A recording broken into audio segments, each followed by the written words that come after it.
കേരള രാഷ്ട്രീയത്തിൽ ഐക്യജനാധിപത്യ മുന്നണി അധികാരത്തിലേക്ക് തിരിച്ചെത്തുമ്പോൾ ഭരണസിംഹാസനത്തിൽ ആരിക്കണം എന്നതിനെ ചൊല്ലി കോൺഗ്രസിനുള്ളിൽ മുമ്പെങ്ങുമില്ലാത്ത വിധം വലിയൊരു രാഷ്ട്രീയ പോരാട്ടം ആരംഭിച്ചിരിക്കുകയാണ്. ഉമ്മൻചാണ്ടി എന്ന അതികായന്റെ വിയോഗത്തിന് ശേഷം കേരളത്തിലെ കോൺഗ്രസ് അനാഥമായെന്ന് കരുതിയവർക്ക് മുന്നിലേക്ക് KC എന്ന രണ്ടക്ഷരം പുതിയൊരു പ്രതീക്ഷയായും ചർച്ചയായും ഉയർന്നു വന്നിരിക്കുന്നു. തിരുവനന്തപുരം നഗരത്തിലെ തെരുവുകളിൽ പ്രത്യക്ഷപ്പെട്ട ഫ്ലെക്സുകൾ കേവലം ഒരു വ്യക്തിപൂജയല്ല, മറിച്ച് ഡൽഹി മുതൽ കേരളം വരെ നീളുന്ന കൃത്യമായ രാഷ്ട്രീയ അജണ്ടയുടെ ഭാഗമാണ്. കേരളത്തിന്റെ ഭരണസിര കേന്ദ്രത്തിനുള്ളിലെ ദളപതിയുടെ മടക്കയാത്ര കേരളത്തിലെ കോൺഗ്രസ് രാഷ്ട്രീയത്തിൽ ഗ്രൂപ്പ് സമവാക്യങ്ങൾ എപ്പോഴും നിർണായകമായിരുന്നു. എന്നാൽ ചരിത്രത്തിൽ ആദ്യമായി ഗ്രൂപ്പുകൾക്ക് അതീതമായ ഒരു നേതാവിനെ ഉയർത്തിക്കാട്ടാനുള്ള ശ്രമമാണ് KC വേണുഗോപാലിന് വേണ്ടി നടക്കുന്നത്. തിരുവനന്തപുരം നഗരത്തിന്റെ മുക്കിലും മൂലയിലും, പ്രത്യേകിച്ച് പാർട്ടിയുടെ ശക്തി കേന്ദ്രങ്ങളിൽ KPCC ആസ്ഥാനമായ ഇന്ദിരാഭവന് മുന്നിലും പ്രത്യക്ഷപ്പെട്ട ഫ്ലെക്സുകൾ ഇതിന്റെ തെളിവാണ്.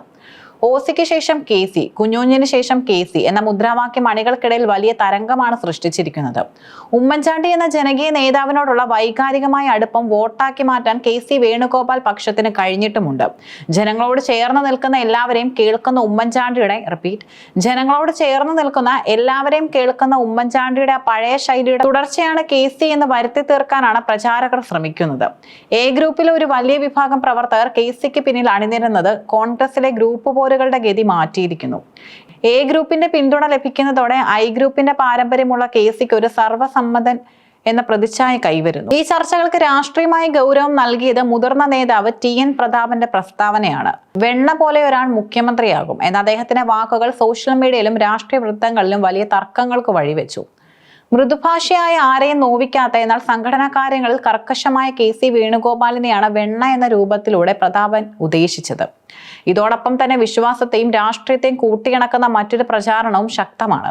KC വേണുഗോപാൽ ഒരു നിത്യഭക്തനാണെന്നും ഗുരുവായൂരപ്പന്റെ അനുഗ്രഹമുള്ള നേതാവാണെന്നും പ്രതാപൻ അടക്കമുള്ളവർ സൂചിപ്പിക്കുന്നു. കേരളത്തിലെ ഹൈന്ദവ വോട്ടർമാർക്കിടയിലും വിശ്വാസികൾക്കിടയിലും KCക്ക് സ്വീകാര്യത വർദ്ധിപ്പിക്കാൻ ഇത്തരം പ്രചാരണങ്ങൾ സഹായിക്കുമെന്നും അദ്ദേഹത്തെ പിന്തുണയ്ക്കുന്നവർ കരുതുന്നുണ്ട്. മുഖ്യമന്ത്രി പദത്തിലേക്കുള്ള വഴിയിൽ KCക്ക് ഏറ്റവും വലിയ കരുത്താകുന്നത് നിയമസഭയിലെ അംഗസംഖ്യയാണ്.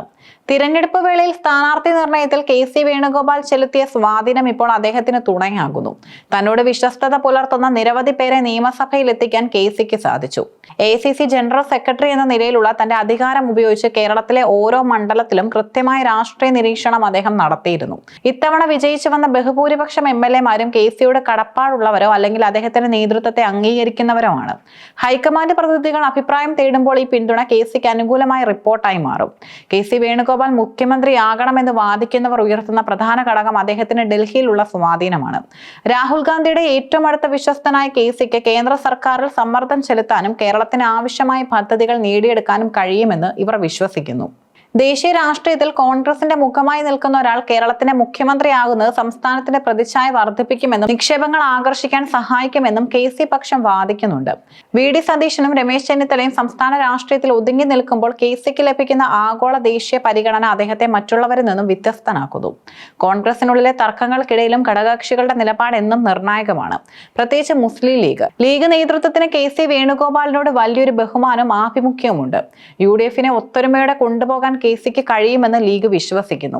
സതീശൻ പക്ഷം പലപ്പോഴും സ്വീകരിക്കുന്ന കണിശമായ നിലപാടുകൾ ലീഗിനെ ചിലപ്പോഴെങ്കിലും അലോസരപ്പെടുത്തിയിട്ടുണ്ട്.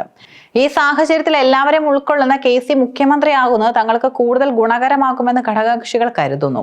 തിരുവനന്തപുരത്ത് പ്രത്യക്ഷപ്പെട്ട ഫ്ലെക്സുകൾ സതീശൻ പക്ഷത്തെ വല്ലാതെ ചൊടിപ്പിച്ചിട്ടുമുണ്ട്. തിരഞ്ഞെടുപ്പ് വിജയത്തിന്റെ ക്രെഡിറ്റ് VD സതീശനാണെന്നും അദ്ദേഹം നടത്തിയ പോരാട്ടങ്ങളാണ് UDF-നെ അധികാരത്തിൽ എത്തിച്ചതെന്നും അവർ വാദിക്കുന്നു. സതീശനെ വെട്ടി KCയെ കൊണ്ടുവരാനുള്ള നീക്കം രാഷ്ട്രീയ അധർമ്മമാണെന്ന് ഇവർ ആരോപിക്കുന്നുണ്ട്. എന്നാൽ സോഷ്യൽ മീഡിയയിൽ KC ലോഡിംഗ് എന്ന ഹാഷ്ടാഗ് പ്രചാരണം KC പക്ഷം ഇതിനോടകം തന്നെ വലിയ തോതിൽ ഏറ്റെടുത്തു കഴിഞ്ഞു. കോൺഗ്രസ് ഹൈക്കമാൻഡിനെ സംബന്ധിച്ചിടത്തോളം ഇത് കടുത്തൊരു പരീക്ഷണമാണ്.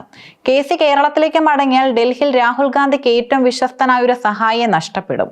ഒരാളെ നിശ്ചയിക്കുമ്പോൾ മറ്റുള്ളവർക്കുണ്ടാകുന്ന അതൃപ്തി എങ്ങനെ പരിഹരിക്കുമെന്നതും വലിയ ചോദ്യമാണ്.